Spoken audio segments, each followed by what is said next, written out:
Hi guys, this is Speak About Digital, and in this video we'll show you a simple way how you can easily connect monday.com with Jira. So this is like an easy and short tutorial. What you want to do is just scroll down below on this video to the description and click on the link.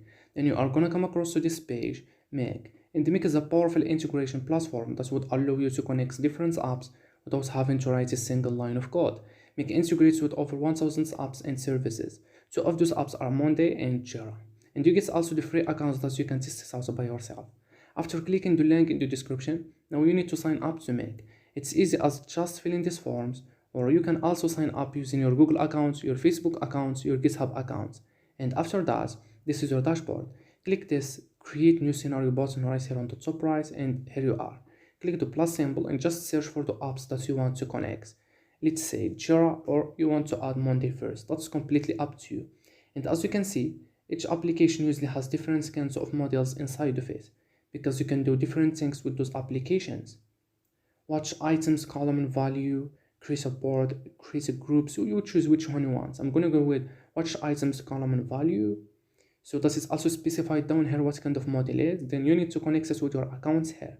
And after that, click the plus icon and just search for Jira. So it's Jira Cloud Platform, and let's say you want to create an issue, update an issue, get an issue, so you would choose which one you want. I'm gonna go with create an issue. Then you need to connect it with your accounts here. On the bottom left, you can easily run it once and test it out. On the bottom, you can save it. Over here, you find templates. I find this a really cool place to get some inspiration of what is possible. For example, over here, I could search by an app. I could say, okay, give me all the templates that's contain a Monday module. Down here, you see all kinds of things that are possible. You can use them as they are or customize them to suit your needs. Other than that, you can just click help, contact support. Then you can contact them, make customer support with technical issues, scenario, and you could paste the URL of your scenario if you need any help from them. And that's it. So hopefully this video helped you out, and bye bye.